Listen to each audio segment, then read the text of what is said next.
Hey everyone, hope all is well. I wanted to bring you special coverage of the World Championship match between Fabiano Caruana and Magnus Carlsen. I think it's going to be a fantastic match.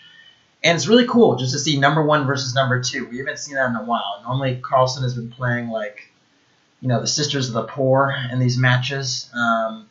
Okay, we don't want to be too disrespectful, but he has not played the number two player in the world at the time of the match, I think, ever. So it's really cool to see someone that's clearly the closest to him in terms of skill. And I just think it's going to be a fantastic match. And it's always interesting when there's an American involved. Caruana being the first American to challenge since Bobby Fischer. A lot of people in the United States are rooting for Fabiano. So just a lot of attention around this match. Two Western stars too. Just really great. By the way, right next to me is a good friend, Alex Velasquez. What do you think about the match? Just generally, how do you feel going into it? Magnus had a really strong run for the past 7 years of being number one, and I think it's time his reign is it's a matter of time until it's no longer, and I think the fire and the drive is just not there, and it's clearly shown this year. And after this game, I think that clock is ticking really hard now. This is going to be a psychological war, and I'm really excited for this match, and hopefully Caruana can pull himself together and not fall under any psychological turmoil against Magnus at all. Yeah, I actually going in, I had Carlsen having better chances than most people were giving him. I feel like, obviously Carlsen's getting the better chances, but I feel like people are like, this is the best test that Carlsen has ever had. And I actually think Karyakin is a better challenger than Carlsen for a variety of reasons, which maybe I'll get into towards the end of the video. But without further ado, let's get started. So, Caruana was white. He threw out e4. Not a huge surprise. That's normally his main weapon, although he's exhibited some versatility with d4 and some Catalans. He did have a few pretty nice ideas. I remember this game against Anand at the Olympiad in particular, where he played d4, was a nice, very short clinic. So he's capable of both. At the top level, everyone is capable of versatility. So c5. I think a lot of people were surprised that Carlsen played c5. I actually wasn't that surprised because Carlsen had actually won a game with black in the line that we see in this game. So I wasn't super surprised. So knight f3, knight c6, getting into a very, potential Sicilians with d4. We might have like I was wondering what Sicilian would have been played if d4 was played. Would it have been a Sveshnikov? Would it have been a classical? Because this setup, there's so much. It could have been potentially a dragon. I don't think there's an accelerated dragon would have been on the cards. But so many different lines you could play after c takes e4, knight takes e4. And I think we're all going to be left wondering what he would have played. But my best guess would have been Sveshnikov. So many of the lines with knight f6, knight c3, e5, knight db5, d6, bishop g5. Sorry, I'm going a little bit quickly. a6, knight a3, b5, and usually there's bishop takes f6 and there's knight d5. Both are interesting moves, but I did think that was sort of a possibility. The lines are very sharp, and I think Carlsen is going to be pretty well prepared. People always tend to underestimate Carlsen's opening prep. Yeah. Because last year, game one, he played the Tronkowski against Karyakin. And that's just something that, it was a complete shock. Yeah. Complete shock.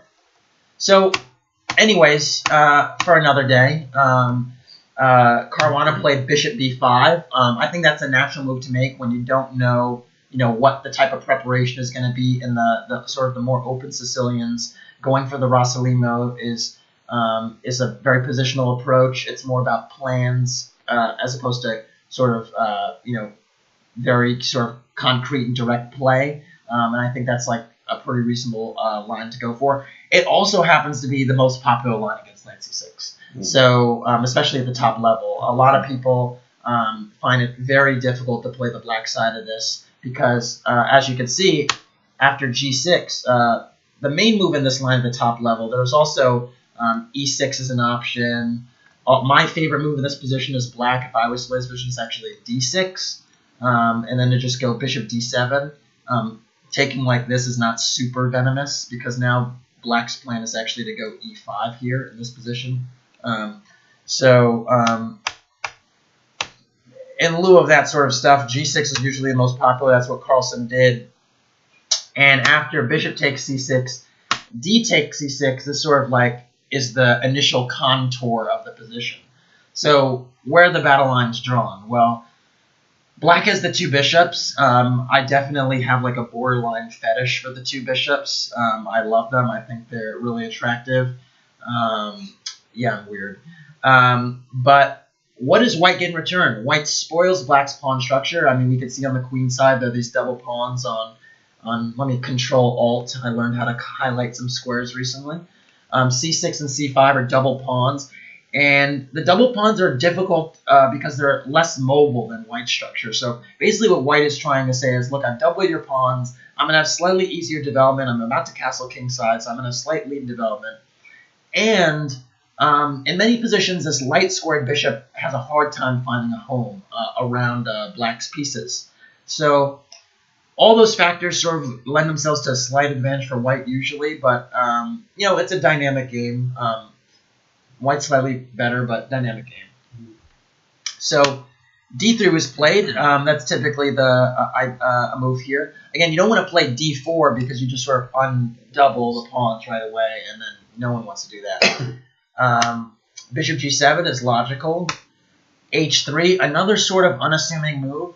Like obviously, one idea with h3 is just to stop bishop g4. Again, I'm going to highlight this because that's the only thing I know how to do. The other idea is sort of just, again, to sort of wait and see what black's doing.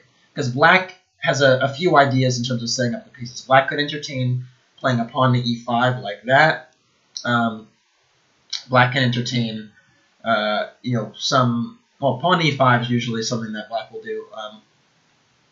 Black sometimes will entertain some very dynamic knight maneuvers, as we've seen in the game. Because, again, the knight on f6 is actually kind of awkward because it's dominated.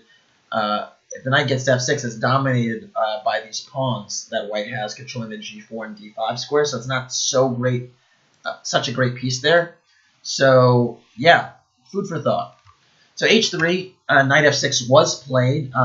Again, trying to get closer to castling, but the knight is not such a great piece there. It gets in the way of the bishop on the long diagonal and doesn't really do much else. Knight c3, logical. Knight d7. And this is actually a pretty standard, typical maneuver in this system. And you'll see this time and time again in the Rosslino. The idea is to reroute that knight on f6 that's dominated to a more aggressive outpost. Normally, it's the d4 square. So already in this position, there's a lot of times like knight f8, knight e6, knight d4. And if you're watching this video, please let me know how to draw arrows for the next one, because I just don't recall right now. It's been such a long time. But knight f8, knight e6, knight d4 is the plan typically in this system, so just be aware of that. Now, here bishop e3 is played. The idea is that the bishop is actually well served on e3. It actually holds the knight in place on d7 because the c5 pawn is hanging. And it also, again, you know, you notice in the past few moves, white has had the opportunity to castle and hasn't castled. Normally, you should castle the first chance you get. The idea in this structure is like, again, sort of just waiting to see where black is going to commit their pieces. So keeping that flexibility is actually a huge asset. And bishop e3 is actually a useful move. It entertains the idea of maybe castling queenside. There have been many games in this sort of setup with queen d2 and castle queenside, right? I expected this. You know, I expected queen d2 and castle long, and you know, throw the pieces right at him. So, but it didn't happen. Are we safe? It appears there's a fire alarm in my apartment. I think we're safe, man. But I'm going to proceed with the video. Michael, open the window. All right. We're safe. Anyways, moving on from that disaster of a fire alarm.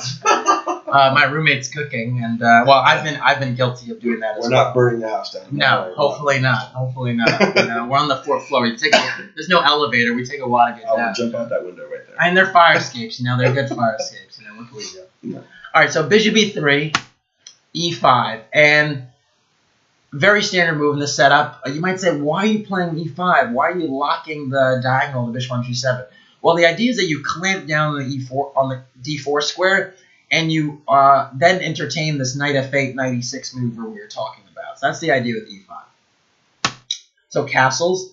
Castles is an interesting move because, again, now Caruana, I guess he still could have considered castling queenside, but I guess he thought that castling kingside is a bit safer, and indeed it is. It's a little bit more solid. First game, he's sort of like, he's the first game ever for Caruana World Championship match, just getting the feet wet, Yeah, and I noticed during when I was watching the live feed, Magnus was making his moves very, very quickly. And every time Magnus made a move, he'll just get up from the chair and just completely walk away and let Caruana figure out how he wanted to proceed with his position. He left the chair? Yeah, he left the chair a few times. So he was definitely intimidating him. Yeah, and trying to see if he can intimidate him psychologically here because, as we saw during the course of the game, severe time pressure hit Caruana. Yeah, and I will actually talk about that at the end in terms of the takeaways from the game, but I'm going to briefly note here, one of the huge advantages I think Carlsen has over Caruana is the chess intangibles. What do I mean by that? I mean time pressure. I mean playing well in positions that are not entirely familiar to you. These are the types of things I think Carlsen does way better than Caruana, and frankly, that's why I sort of don't give Caruana more than like a 30% chance in the match, even though a lot of people are thinking it's closer to 50-50. I just feel like Karyakin was a much, much better defender, way more resilient, a little bit better with time, being a World Blitz champion. Caruana at the top level is always the worst player in Blitz. Like the disparity between his Blitz skill and his classical skill is like remarkable. And I hope he worked on that. But anyways, castles, b6, makes sense. Again, the knight sort of wants to reroute to e6, so sort of the reason you just got to hold up the c5 pawn so you don't blunder it. Another thing to note, actually, is that sometimes these positions with white, you'll go like a3 and b4 to undermine the c5 pawn and also give the rook scope on the a file. So that's always a plan to think about. The other plan that white has when you castle kingside is to go for the pawn break with f4. So that's an idea as well. Last plan with white is to connect the rooks by going queen d2 and bishop h6. So we'll see if any of those plans come together, but that was what I was thinking during this game. And you might say, well, black has the opportunity to castle kingside. Why not castle kingside right away? Again, it's the idea of keeping this flexibility. If you castle kingside really quickly, right, then all of a sudden queen d2 comes right away. And it's just, even after a move like f5, if you're getting rid of the bishop very quickly, it's tough to imagine what really dynamic play and that these pawns will just become weaknesses. I can entertain a scenario like takes, and just bishop h6. And already I'm getting rid of this bishop, and his pawns might be hanging, and white's rooks are connected, and it's just a much, much more flexible structure for white. Another thing to note in positions like this, I'm just going to make a few sample moves, is that in many positions, again, I'm just making a few dumb moves, but in many positions, if there are these hanging pawns like this, white would be so happy to undermine with f4. And already you can see white has 2 pawn islands, black has 3. Counting the islands can just be a pretty clear way to just determine who's better. So, anyways, that was just sample BS, but just useful BS. So b6 was played, knight h2, and knight h2 is actually a common theme in this position as well. The point is that you get this knight to g4. You start to harass these squares on the king side, these dark squares. You might entertain something to h6 later. So knight h2 is an idea. I need to get rid of these colors. Knight f8, another rerouting move. Again, we talked about knight coming to e6, makes sense. And f4. f4 is pretty interesting. I actually didn't expect it during the game. I thought queen d2 was going to be played. I expected something like queen d2, eyeing for bishop h6, and then I thought h6 would be played. But maybe this is already too slow. Maybe f4 here. I don't know. I think it's pretty similar to the game, actually. But I expected queen d2 first to just continue to, play this flexibility game we've been seeing. So anyways, knight f8, f4 was played right away. Takes, and rook takes was played. And rook takes is a very, very interesting move because, on the one hand, the f-file is open. On the other hand, how do you increase the pressure on the f-file with the rook? And why didn't bishop take? Why wasn't bishop takes actually played? Really tough considerations. I think I've actually seen before something along the lines of bishop takes f4, knight e6, bishop g3, queen g5, and queen e1. I think I've seen that before, actually. And then actually knight d4 and queen f2. And the idea is that you cover c2, you hit f7, and you're not, black is a little bit worse, actually, because I think white can follow up with knight f3 at some point and just sort of hassle the queen. And it's just a little bit easier to play with white, although I'm not so sure. I mean, it looks pretty fine for black as well. The two bishops, this bishop's going to have a nice stable hold on e6. And it's an interesting line. I think it might have also been mentioned in the live commentary at some point on Chess 24. But I think I've seen that before. I don't know. Rook takes f4 I've never seen. But it does have some merits. I mean, you're trying to double on the f-file really quickly. Maybe there's some exchange sacrifice ideas. Maybe if the bishop challenges the rook on f4, you just give up the exchange because there's so many weak dark squares. Again, we're talking here. This bishop on g7 is removed. There might be a problem. So I don't know. It's interesting, provocative. Now I think here is really a brilliant move by Carlsen, and that was shocked. It's pretty remarkable because he spent all his time with this knight move where he went knight f6, knight d7, knight f8, and now you say, oh, knight e6, knight e6 is the move. Yeah. And no, bishop e6 was the move. Yeah. This is the sort of this telltale sign of first of all, like a really strong grandmaster, but also someone that's probably prepared this position before, because just logically, you almost think you want to put the knight there. So why not put the knight there? I think the reason you don't put the knight there actually is because it's just in the way of the bishop. The bishop doesn't have great flexibility anymore. And I mean, after rook f2, you might consider going knight d4 and then putting the bishop on e6. But I think you've lost a little bit of something here. I don't know what you've lost, but I'm thinking maybe the knight can come to f3 and be traded really quickly. And maybe it's just not as advantageous. I don't know. I just thought that bishop e6 demonstrated remarkable restraint, and it again kept the flexibility because the knight now, when you're talking about d4 is the square it's going to go to. e5 is also really nice now that the f4 pawn, the e5 pawn is gone. Having the knight come here would be pretty nice. So bishop e6, rook f2 back anyway. Makes sense. It was sort of going to be vulnerable there at some point. Not so sure it needed to be played right away, but okay.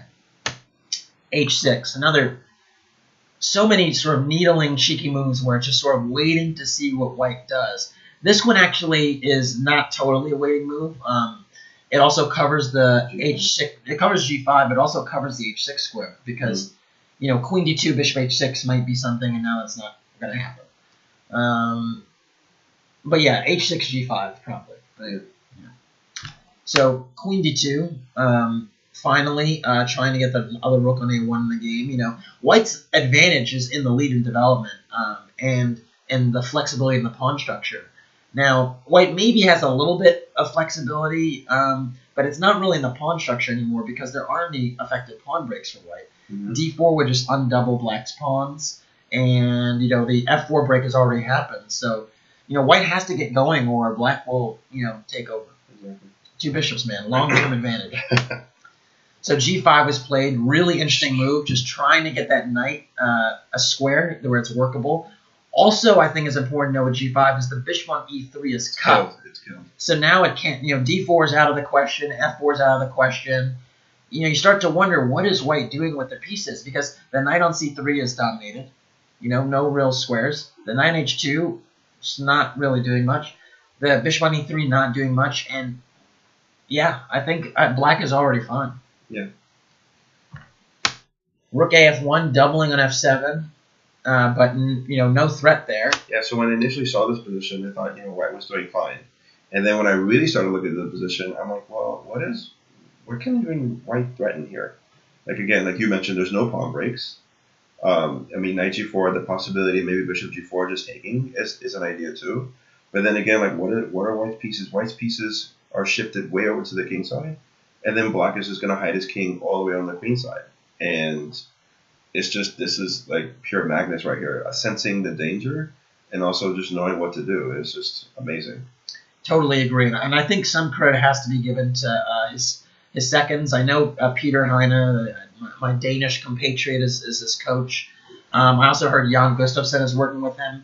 I must say I don't think Jan has any expertise whatsoever in the Sicilian, so I wouldn't give him credit for this. But I think Peter, I know Peter does. So I definitely think the preparation has been pristine here. And if I had to guess, I think he's seen a position very much like this at home. Yeah. So good prep by Magnus. I think people that tend to definitely underestimate his prep. So queen e6 gets ready to castle queenside, and it also just eyes this diagonal, the h2 to b8 diagonal. God, I wish I could draw an arrow. I don't know how to do it, but black is fine. Like black is totally fine. Knight g4 makes sense. The knight has to get somewhere. It's too bad that white couldn't get 2 moves in a row, because now knight f6 check would be nice.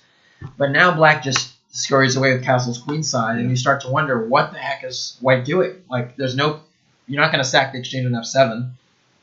You know, white's pieces, the knight on c3, the bishop on e3, everything just looks screwy, and it's not good. So knight f6 anyway. I mean, it's pretty much one of the only pieces that white can actually move. It's crazy. And literally hitting dead air. Like, literally hitting dead air. I think black is definitely shouldn't even consider taking the knight. The knight is nowhere near a threat. And the bishop on g7 is far more powerful than the knight on f6. No doubt. So knight f6, knight d7. Again, black is just connecting the rooks. And if the knight on f6 is exchanged and black is left unscathed, then both of white's remaining minor pieces are dead. So it just takes a really long time for the knight on c3 to get anywhere. Ideally, the knight would want to go to f5, but that would be knight e2, knight g3, knight f5. It just takes too long. No, and the sequence here that you were mentioning before about time pressure, I believe in this sequence between maybe move 11 through now, I think over 45 minutes was used on the clock. And clearly somewhere Fabiano was not comfortable at all in this position. As you can see, all normal moves would play. Rook takes f4, rook f2, rook a f1, and then this maneuver, knight h2, knight g4, knight f6, proved with no value whatsoever. He just did not know what to do, and he was almost severely punished for it. Yeah. Again, it's sort of like this opening was a game of maneuvering from the beginning. White's maneuvers didn't work and black's did. And so, I mean, if we just look at this, like, white's loading up on the f line didn't work. The f4 break didn't really turn out to be so great, because the bishop just comes to e6 and sort of holds the position in place with an f7. So you might want to ask yourself, for future games, maybe rushing the f4 break is not advisable, because you sort of run out of play. Maybe it would have been better for white to entertain some other plan, maybe bishop h6. Trading off those bishops, because not good. Anyways, knight d7, knight h5. White has to keep this knight on the board for the time being, because it's the only active piece. Bishop e5, excellent move. Beautiful centralization. Look at these bishops are like lasers pointing on the white king side. It's just marvelous. And g4. Caruana is clearly a bit desperate here. First of all, black was actually threatening g4 in certain positions, just opening up the position. Yes. So it's almost, it's amazing they call anything forced at just this juncture, but it's such a bad position that, it's just terrible. If black is able to get, let's say just a3 is a dummy move, g4, rook g8, checkmate. It's really tough checkmate, position. So g4 made a lot of sense from white, although the position doesn't make sense. Like, white's position has been an abject failure. And you can see white has no meaningful pawn breaks. No pawn break, no plan, I like to say. So f6 was played. Black doesn't quite have a pawn break yet either, but you can see the screws loosening on the king side. This Knight on h5 doesn't have many squares, and f6 is this very subtle idea, follow-up move after b3, which is played, I guess covering the a2 pawn. There's also the idea bishop f7, which was actually played, which is that you hit the knight on h5. You might not take it right away, honestly, because you do have the two bishops, and the queen can always protect the pawn on h5 with like queen e2 at some point. Although the knight on c3 is hanging, so everything looks pretty bad right now. But you might not even take right away. You might not. You also have you have the potential to open the g file if you do take with g4 after bishop takes h5. Just sitting pretty. And again, white does not have a lot of good moves here. And I guess I should point out a move ago, the other reason that b3 is played is in certain positions, white actually might play black might actually play c4 and undouble the pawns. Like if you can consider again a few dummy moves like a3, knight f8, a4, c4. Sometimes you can actually undouble the pawns and open the d file, and then the e4 pawn is undermined and everything just collapses. I've actually done that before. I played the black side of this position a few times. I don't love it, but it's two bishops. Two bishops, man. That's right. So knight so let's go back. So f6, b3, bishop f7, and knight d1. Oh, look at these pieces, man. Like knight d1. Ugh, when you're going backwards like that, and normally you go back with the knight, you go backwards to go forward. So where's the knight going? The knight's not going to e3. The bishop's there. But it would be incredible to know psychologically again, what was Caruana's feeling here, because no player, even an elite player, likes going backwards, but psychologically, it's really hard to keep strong. Against you playing against the #1 player, the reigning world champion, and to play this way, you gotta have a strong will to even play moves like this and to find a way. And I couldn't do it. I would falter very quickly. Yeah, it's weird. So knight d1 here, and it goes without saying, black has a pretty dominating position. Material's equal, and black has to figure out the best course of action going forward. And black kind of erred here. Carlsen sort of erred here with knight f8. Now, knight f8 is an interesting sacrifice of the pawn on f6. It's an interesting idea, but the better move, in my opinion, and it was confirmed by the engine, so I'm not totally an idiot, is queen e6. The point is that it threatened actually taking the knight on h5, and h3 is also hanging at the end of that, and you pretty much have to move this knight. You can't move it back to g3. You can't. So knight g7 would pretty much have to be played. And I think there was some move here like queen e7, and again now h5 is a threat. If the knight on h5 is not on the h5 square, that's a threat, and it's pretty difficult to even do anything here. H5 is a threat. If you go knight f5, I think I might have either queen f8 or queen e8, maybe just queen e8 actually. And knight g7, maybe just queen g8, queen g8. And again, this knight is the only thing that's holding the position together. So I don't know. I just thought queen e6 just would have demonstrated the proper level of restraint here, and you just recognize, again, white has no breaks. White has no breaks. Queen knight f8 at least has a clear plan, but you're giving white counterplay that white didn't deserve. So I don't know. Knight takes f6. Finally, white has something to nibble on at least. And you see Carlsen's idea, knight e6. So basically his argument is, I'm going to give the f6 pawn, but I'm going to drop something on f4, and you can't really stop me. And you're still on that piece that aren't active on d1 and e3. Also important to note, Caruana was getting a little bit low here. I think he was 25, 30 minutes left at this juncture. And Carlsen's at an hour. So he's also let me make the position a little bit dynamic, give him some problems to solve faster. I think Carlsen playing on Caruana's time will be a theme during the match. So knight h5 back, have to blockade the h5 break. And now bishop takes h5 was played, g takes, and knight f4. And this is the idea all along, to just get that knight to a central square. And it's funny because we said at the beginning, right when the knight started on G8, we said knight G8, knight F6, knight D7, knight F8, knight E6 into D4. But F4 is also an option. So interesting, a tour de force with that knight. But is it the right way to play? Probably not. Actually, I think in this position, white could have taken. And after bishop takes, and white did take here, but but after, I think G takes was played here. But in this position, white could have played rook F4. And after bishop takes, queen takes, rook takes. Actually, this white can hold this position because he has such a solid pawn structure, and this knight, once it gets to E3, it can go to G4, F5, and pretty much control the position pretty well. So, given the activity the knight would have and the lack of files the rook would have, black would pretty much be obliged to trade the pair of rooks, just so that white wouldn't start to entertain being better.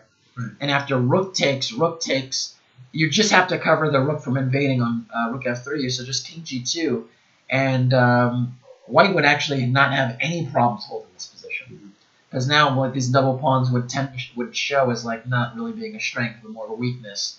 No meaningful pawn breaks that black can execute. And again, this knight comes to G3 and F5, or G3 and E3 and G4, and pretty much white is okay.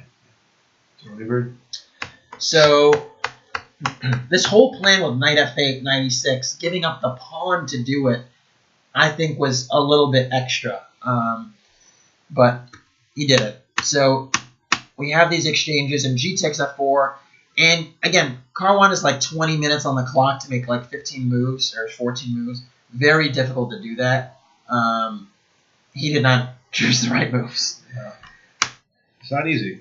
Rook G2 was played, just covering the check. Again, you pretty much have to go for that exchange to exchange stack to keep a dynamic equality here. Did not do that.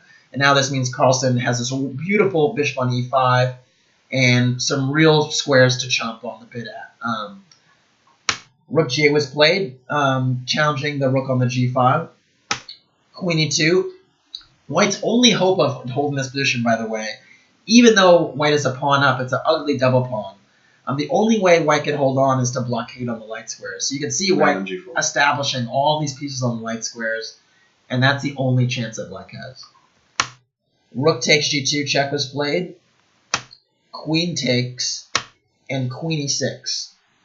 Why Queen E6? Well, I think part of it is to keep an eye on H3, and also more obviously to play Rook G8, just trying to win the queen. So Queen G4, Rook G8, that would be game over, because now the queen would not be able to move off the G line and would be lost. So because of that, we had knight F2, again, trying to blockade on light squares. We're seeing this light square blockade come into effect. And now rook G8 anyway, knight G4, and it seems like white is just managing to do the blockade. But now Queen E8, good move from Carlsen. That's the first time I've said that for a while. I wasn't a huge fan of how he handled this middle game, but essentially the knight is pinned to the protection of the queen, and now H5 is dropping, and so black's actually going to be on even material with a better minor piece, the bishop on E5, and a very annoying pawn on F4. So Caruana is just under real fire here. Queen F3 was played, trying to blockade blockading on the light squares seems to be the only hope. And now queen takes H5. There's still this pin on G4. And this is a really, really critical position because white is in pretty much dire straits. The problem is you want to say, where's the king going to go? Well, on the one hand, like if you put the king on H1, right? I can entertain a scenario very quickly where black tries to play H5 to dislodge that knight on G4. So, for instance, let's say king H1. I just go bishop D4, park myself there. F4 can't be taken because the H3 pawn is hanging. And I might even go. I could also entertain a move like in this position, I can entertain a move like king B7 just to tuck my king away and move my queen over and play H5. And again, white's rook is really a passive participant, and everything is just sort of ugly to look at. They're stuck. All the pieces are stuck. So queen takes h5, king f2 was played. And this was the other option, to just run to the queen side. But the point is, where are you running? These dark squares are like Swiss cheese. This whole diagonal is like, it's literally looks like Swiss cheese. Like all the holes in it, you know, like everywhere. So I don't even, like, it's desperate. That's what you could call it. It's desperate. And again, it's trying to hold the blockade on the light squares. But if this knight ever gets dislodged, you can't hold the blockade. Now, the one thing about king f2 is now the bishop is actually could be taken. So the hope I think white had is to play knight takes at e5 and king e2 and then sort of try to win the f4 pawn. Yeah. And if you're really careless, there are certain positions where, you know, if the queen's retreated, white could actually be better because white has the better pawn structure. So king f2, and now I was saying there's no way Carlsen will play this move. I thought he would play queen g5 or something, or king b7, and just allow this exchange. I thought it'd be like king b7, knight takes f4, and I thought there'd be some queen infiltration or something. Although I'm seeing now that queen f7 check is hanging. I thought there'd be something. I thought it'd be like queen d4 check, and now I still like white a great deal because you can't block with e3 because rook g2. So I don't know. I just thought there would be something along these lines where white would try to. I don't think taking the f4 pawn is actually possible. Wait, it's not possible. What are you saying? The queen's hanging. But king e2. Excuse me, king e2. I thought something like this would happen, and you know, black would try to just, like, white would basically pray, you know, just like sort of do a few Hail Marys, and you know, I thought we might have like queen b2 or even rook f8, just holding the position. Although I like the rook on the active file, but just the king is so weak. But alas, it did not happen. Carlsen did find the best move here, amazingly, after king f2. Bishop c7, which is truly, truly a brilliant move. The point is that you don't even let the knight trade for the bishop. Mm. And I can give you, you know, really more concrete variations. I think the computer was pointing out like e5 and then king b7. And essentially this pawn will ultimately be corralled. Maybe I'm messing up the line. But basically bishop c7 was the strongest move of the position. It's just saying this knight on g4, once I dislodge it, is not going to mean anything. So I don't need to trade it. Excellent decision. King e2 was played, and this actually should have been the losing move. There should have been no way back from here because white just doesn't have time to hassle the king to the queen side, and, you know. They got to make a move, man. Yeah, and the time trouble is really problematic. Yep. And now the move queen g5 by Carlsen really highlighted that. Like, you know, now h5 is a threat. Yep. Now the queen can also entertain going on some of those dark squares on the diagonal. If it gets to g7, it could really take advantage. Ooh, I'm learning how to do arrows. Uh-oh. What'd you do? What did you do? Uh-oh, I'm figuring out arrows, guys. This is a big deal. You're holding on to something now. What is that? How do I get rid of them, though? I don't know. You have a little control. All right, we'll move on. Control alt there? Okay. So knight h2 is played here, and now you can see. Again, we saw knight d1 earlier in the game for white. We see knight h2. Both are really ugly moves. And this position, I mean, if you look at it, like, black is so active. The king on e2 is so weak. And Carlsen just got a little bit too excited, like, whatever. I think he relaxed too much. I think this goes back to, you know, the match 2 years ago. I think it was game 3. And he had a significant advantage against Carlsen. And everyone was jumping up and down. All right, the game's over. It's +1/+1/5, and you know, maybe 20 minutes, it'll be over. And I think the same thing was happening here. Like, the position was beautiful, and you know, sometimes it's easy just to drift a little bit when you have a good position. Maybe that this is me talking, but to have a position like this, like for Magnus, it should be winnable for him.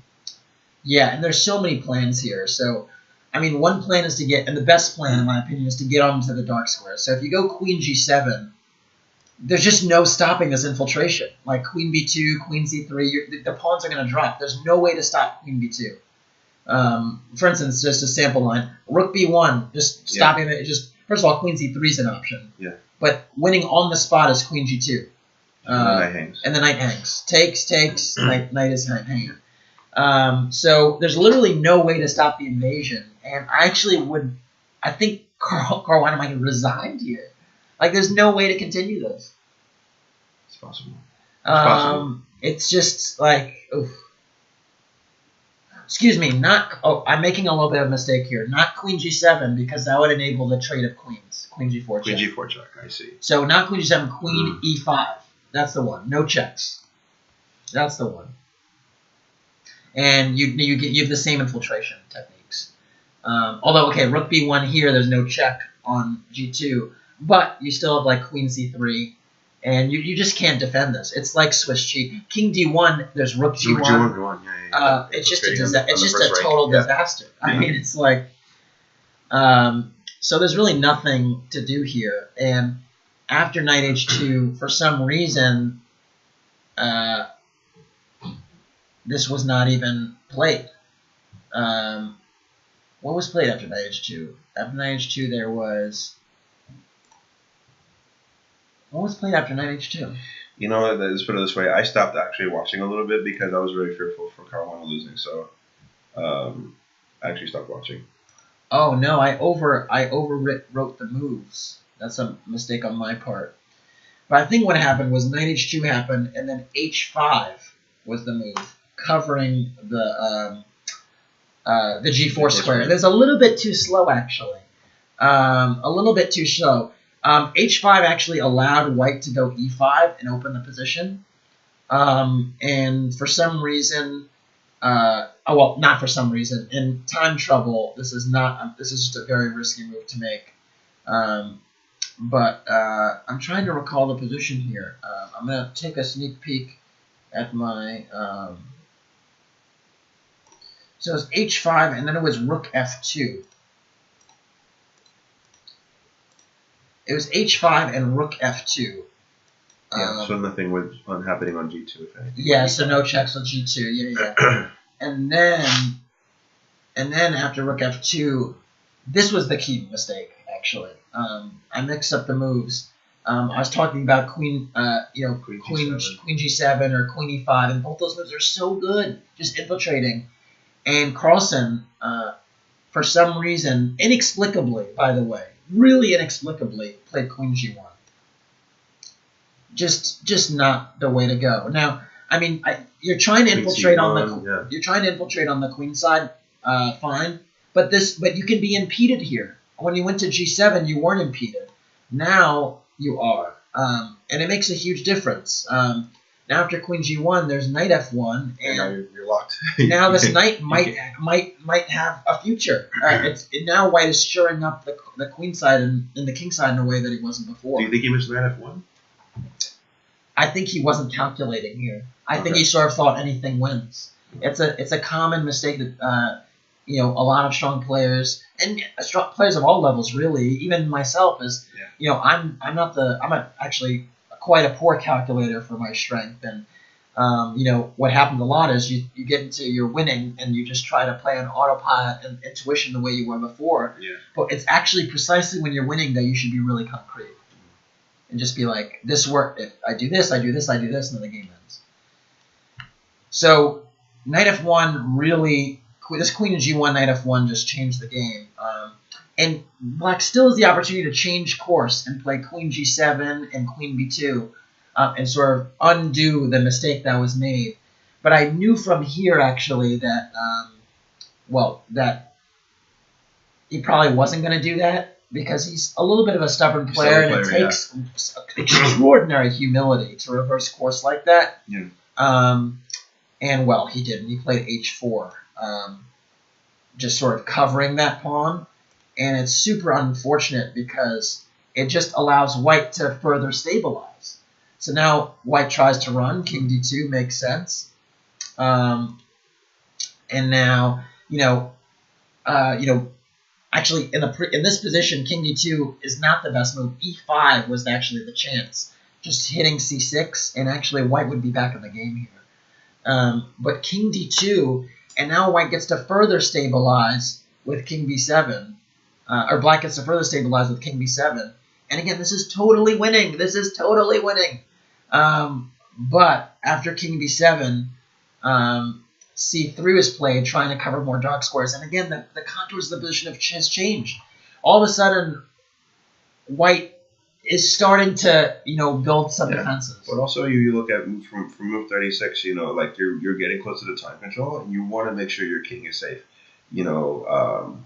Having that king very, very airy, like you mentioned, like maybe pulling the queen back, going queen d7, infiltrating on queen c3. Like you just want your king very, very safe, and probably that was sneaking up on his mind right there. Having that king open on the king side, on the exposed to all those dark squares is just it's pretty scary. Yeah. And again, the king is actually still really weak yeah, on it's still open. Yeah, it's still open, but I'd rather have some pawns like covering the king, just like what he did here. So. But now it requires finesse, and unfortunately, Carlsen had lacked the finesse. Now, he's just doing all types of crazy things in the past few moves, and he went bishop e5. Right. Which makes sense. Now you finally want to get the bishop to the diagonal, that where we thought these dark squares were going to be really porous. So it makes some sense that bishop e5 is played. And after king c2, now, again, white is starting to stabilize. I think rook g3 was an option in certain positions, actually. Point being that if you go like knight takes, h takes, this looks very scary. And then you pretty much can't really hold this, because if rook f1, there's queen h2 check and g2. Yeah. So the rook has to stay on the g file, like rook g2, and then queen a1. Thanks. So actually there were still opportunities here, but Carlsen was just still trying to slow play it. And I was really disgusted with the technique here. I know it's like I'm like an armchair general making this like, oh, it was so disgusting. Oh. But after king c2, well, I mean, the position has changed so much. And, well, now Carlsen went for queen g7 back. And it's like, dude, don't you realize you could have gone queen g7 like right away at the beginning when the dark squares are totally open?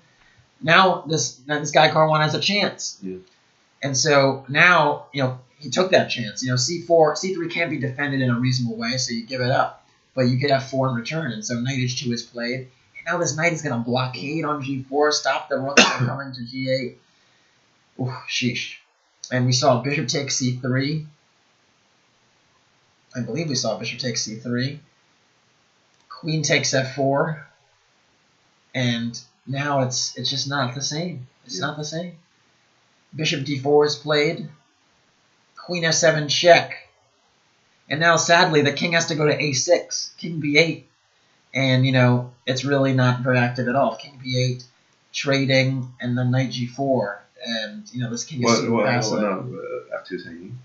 Oh, excuse me, so checking rook first. Rook f8 first, Yeah, checking and knight. And then knight g4. Yeah. And, I mean, white's more active now. It's like, it's crazy. Yeah. Totally crazy. But unfortunately, a6 has to be played. The king has to go to a6. And after takes, okay, rook e2 is played. The rook has to stay on the file. Yeah, to get to this position here. To get to this position, for if you can almost make a comparison from move, 17 from end to now, it's an incredible change of action. Just incredible. Yeah, it's really tough. And now again, this e-pawn can run, and this knight is ready to go to g4 and blockade. Basically free. Yeah. So Carlsen went for rook g3, and now the only move to stay in the game, but very sufficient and not so difficult to see if you've been, open your eyes and you've been in a desperate position for a long time. You tend to find your counterplay. Is to first start with knight g4. But then after rook takes h3 to just go e5. And you're pretty much just saying, is that the right way to do it? Did I mess that up? No, a5, yeah. And the point is you're just saying, I'm just going to march my pawn up the yellow brick road to e8, and I'm going to get my counterplay in time. And should be pushed. Yeah, it turned out to be the case. Like, rook f3 was played. Push. e6. Rook F8. E7. No, not. I think E7 was played here, right? Yeah. Rook F8, Why E7, not? Why not? and Rook E8, and yeah, it's just Knight H6. Again, just trying to get to D6 to hassle. Yeah, Knight F6, Knight D6 coming. Yeah. And, we pretty much are steaded towards a draw. So H3 was played, Knight F5, Bishop F6. I mean, you could sort of analyze this position a little bit, but the worst is clearly over. Yeah. Very important move here, though, was A3. The reason being is because White did not allow Black to infiltrate on the queen side. Because if you very quickly went for the H2 pawn, actually this is actually sort of important. Let's say like Rook H2, and then you went Bishop E7, Okay. and then Knight takes and Rook takes.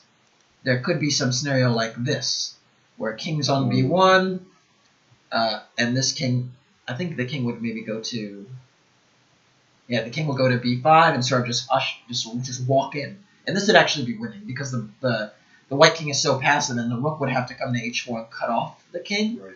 But now they're just Rook D2, and the pawn would drop, and it'd be 4 versus 2. So it was actually very important to play this A3 move because you're actually you're actually stopping the King from getting in. You're allowing yourself to step up to C3 with checks. So it's an interesting finesse, but again, the worst is over. So A3, B5 was played, creating just a waiting move, trying to create some space.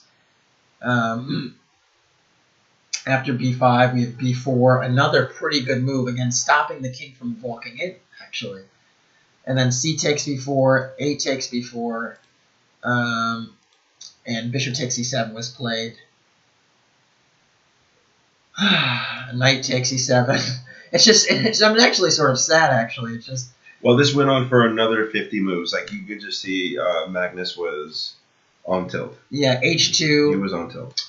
Rook takes, and we're going to spare the details of this rook ending. But the rook ending is drawn. Part of the reason is the 2 versus 1, particularly with the kings being where they are. The white king is sufficiently placed next to the pawns, and the white rook can hassle enough that it's actually a drawn position. I actually think it'd be quite difficult for some of us mortals to defend, but it's actually sort of not that hard of a draw. Okay. As long as you don't allow black to break with C5 and to get 2 connected pass pawns, right. As long as white doesn't get 2 connected pass pawns, it's just going to be a totally reasonable position. And what we saw is actually very quickly in the end game, we saw that black was actually not able to get C5 in. Right. So if you want to look at the rest of the game, feel free. I'm going to leave it here because it actually might be an interesting position to actually play blitz with some of your friends and see if you're actually able to hold this one. Yeah. Good practice. But long story short, it was a draw after over 100 moves. Carlsen hassled he did his typical hassling in a position that's pretty much equal. I think part of it's out of frustration. Part of it was to set the tone of the match to say, like, look, these games are gonna be long and like get used to this. And hey, tomorrow I'm white, and I'm gonna put the same type of pressure on you, and maybe I won't screw it up. So I think the main takeaways going into the after this game is, first of all, Carlsen is very well prepared. This notion that he isn't is something that just needs to be stricken from the record. I feel like a lot of people think like, oh, Caruana is really good at preparation. It means Carlsen is going to be weak there. No, that's not true. Caruana is a great preparation, good at preparation and everything, but Carlsen is good at getting positions he likes. Yep. Secondly, time trouble and these chess intangibles are going to be really problematic for Caruana. He does not play well positions that are foreign to him. And you can see how once the position straight out of prep, he made blunder after blunder after blunder. Or you get him to impulse. If you get him to impulse, as you say what he did, Knight H2, F4. So he could have restrained himself a little bit better, probably like you said, but it looks so natural. Like, even I would play something like Knight H2, F4 just to be active, but look what it did to the position. It's pretty crazy. Another takeaway is, Carlsen. Like they played 4 times this year that I can remember where Carlsen's clearly winning, like beating the brakes off him, and Carlsen's only won one of those games. Yeah. This has happened in the Sinkfeld Cup where he had this massive advantage in the Petrov on the right side of Petrov and messed it up. He bungled this one, and this is a theme of Carlsen's that is sort of alarming. I mean, I don't want to make a huge deal of it because the pressure is on and like you're gonna make some mistakes, but this was a massive advantage. It was like ignoring the computer evaluation like -7. There are like a million ways to win, and he didn't find one. So that's something to consider. Is just Carlsen. How does he respond with this type of adversity? If it was just a normal draw, like you think, oh, draw black, great, but he's got to be kicking himself. Got to be. It's psychologically so difficult to move on because it almost feels like a loss. You mess it up that bad, it feels like a loss. Well, at least he has 11 more games to put himself together. I think he's still probably. I mean, he's got to read. 7 hours of chess today. Get some rest, and he's going to come back tomorrow with white, and he's got to put himself together and fight even harder. He's got 11 more games to put something together, and it's going to be a real strong fight. Last but not least, I would say, we talk about openings, and we talk about what are we going to see? Are we going to see this again? I would actually guess we're not going to see the Rossolimo, the Sicilian from Carlsen again. I mean, the reason I say that is because usually the first few openings of a match are sort of like red herrings. They're sort of to throw you off the trail, and you spend all this time working on it, but you don't do it again. I feel like Carlsen's probably going to stay more in the E5 territory for most of the matches instead of the C5, even though the Rossolimo proved really well. And unless maybe, because I think Caruana might go for D4 lines next time as opposed to the maneuvering lines. Right. And there's a lot of sort of memorization you have to have in lines like the Sveshnikov. So I would expect E5 going forward, and that's what makes it all the more painful is you surprise with an opening that maybe wasn't as expected. You get amazing position and you bungle it. So yeah. Anyways, cool first game. I think it was definitely a really interesting first game. Yep. Probably one of the most interesting first games you've seen in a match in a long time. Yep. And it's cool to see 2 young Titans going at it. So all in all, I think Grischuk summed it up the best. Oh, yes, he did. The first 4 hours were really exciting. The last 2.5 were painful. The rook ending was just a draw all the way, and yeah. All right, so that's it for round 1 of the World Championship match. If you got this far, thanks for watching. Definitely feel free to, comment, give some comments below, give your thoughts, and even subscribe or like or share whatever the young people do these days. So take care. Peace. Peace.